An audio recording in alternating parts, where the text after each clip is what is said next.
it's good to see you again today. Good to see you too. We've been doing a lot of work so far about, you have some goals about losing weight. Mm-hmm.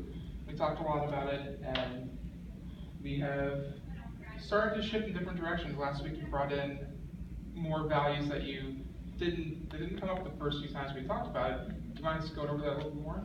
Yeah. So I realized that one of my major barriers to really committing to losing weight is the social aspect. So my family and friends, they don't share those same goals, but they're a big part of my life. I want to spend time with them, so when they do things with them, it doesn't incorporate the exercise. They don't eat healthy. But that is a big value for me, is spending time with them. So I want to find a way to incorporate that into my plan, because if I don't, I'm not going to be successful. Right, so making sure we incorporate the family. Mm-hmm. And it's a great thing to notice right away, because it's, obviously we didn't see it first, but as we continue to talk, now it's actually extremely important. Right. And so we need to try to find a way to incorporate that. So do you have any ideas of what you thought about, how to incorporate it? Well, I've thought about maybe just setting aside one day a week where I just dedicate it to either family or hanging out with friends, where I don't worry about what I'm eating. I don't worry about skipping a workout or something, because then I won't feel guilty about doing those things, and that, because when I feel guilty, I feel like that kind of sets me back a little bit. Right.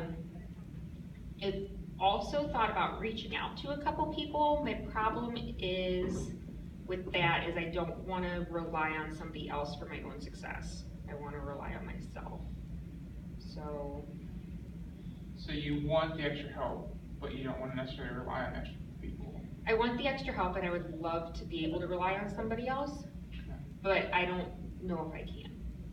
I don't know. I don't want to start like maybe getting a workout buddy, and then after a couple workouts they're like, I don't want to go anymore, and then I'm like, okay, here was my plan. So how important do you feel that aspect would help you if you got to incorporate somebody into your routine like that? Once again, I'd like to think it would help me a lot if I found somebody who shared the same goals and was consistent in following their steps that I could work with. I think it would be a very successful thing. But if I was to find somebody who was a little more wishy-washy on it, then it's not as successful. What's stopping you from making those steps? Obviously, I'm hearing that we're a little bit afraid of the fact that you want somebody to cancel on you and not completely commit. What's stopping you from at least throwing out a few lines to a few people and finding out what they might want to do with you? I don't know. I honestly couldn't tell you. I don't know what's keeping me from it. I think it's just the fear of it not working out, and so I'm afraid to start something and then it not work out. Part of me too, like I said, I really just want to be able to rely on myself, and I want to be able to be accountable to myself. So that's something I'm just afraid of that. May I share some information with you? Of course. So it's, what you're saying is very, very much true. You want to make this change based off you, and you want to make all these commitments based off what you can do. But adding a social aspect, what research has shown us so far is that adding social aspect to something like a weight loss change can really help increase your chances of being successful. So it does help increase at least a little bit. So with hearing that kind of news, do you feel does it make you want to try to reach out a little bit more, or are you still kind of, I don't know? It does. It does. Once again, I just want to make sure I find somebody that is actually dedicated to actually going and working out, or because I think that's going to be easier. Right. Well, if you don't mind, let's explore that aspect a little bit more. So what is if you finding somebody looking forward to the future, so if you found somebody to work out with, Mm-hmm. what are all the things that you feel this could contribute to your goal? Somebody who's dedicated to going and who doesn't let my, I don't feel like it today, Right. get in the way, Right. where they were like, no, come on, we're Right. going. That is definitely a huge part of that. Okay. I don't know. I think that's the biggest part of it, is somebody who's just really dedicated. Okay, so that dedication is a huge factor. Mhm. So, looking back on just your goal right now of, okay, saying like we're going to the gym, like making sure you go on, do an exercise routine. So right now on a scale of 1 to 10, without having any extra help, just you, 1 being lowest, 10 being the biggest, what's your confidence level that you're actually be able to do it? Let's say on a weekly basis. I know we talked about before, you wanted to like try to do like 3 times a week, so didn't want to do anything extravagant, but just like a few times a week. So what's your confidence level with that? By myself? By yourself? Maybe a 5. Maybe a 5. Now, if you add the factor of somebody with you, how does that change that scale for you?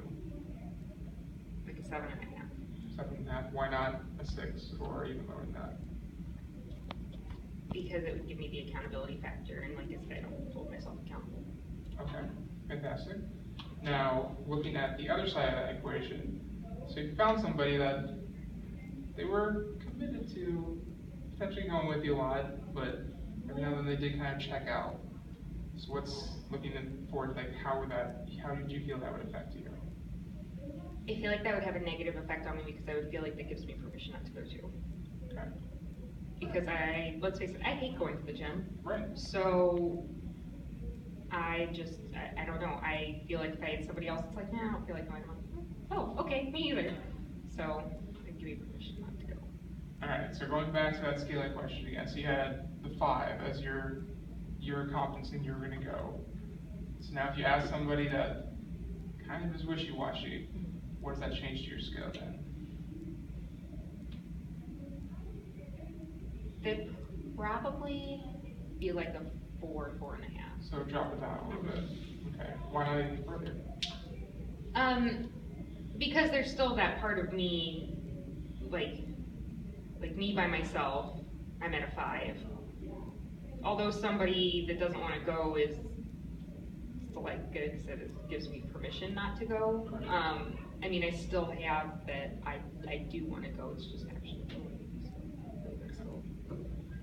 So looking at that entire thing, kind of trying to give it a nice little visual for you. So when you have somebody that was coming with you, that boosted you up from a 5 all the way to a 7.5. Mhm. So you give you a good 2 points, 2.5 points upwards if you're going to be confident. Now with that same person who might be a little wishy-washy, we don't know for sure, if they didn't commit, it only bumped you down to like 1 point below. Mhm. So looking at that, what stands out to you about it? That although a really dedicated, good workout partner would help, having somebody who's isn't that big of a detriment. Okay. How's it feel saying that out loud? Boosts my confidence a little bit. Okay, a little bit. All right, so we have somewhat of a, we've now looked at this, so potentially even still, so what it sounds like to me, correct me if I'm wrong, what it sounds like to me is that potentially even exploring somebody to have with you, whether they do well or not, still looks like it might be a reasonable gamble. Yeah. All right? Yeah, Okay. definitely. So next time we meet, we can go and talk about more in detail what we can do to accomplish that little goal, to tie it into your main goals and make sure we're still being attuned to your values with your family, so we try to tie it all together, okay? Okay. All right.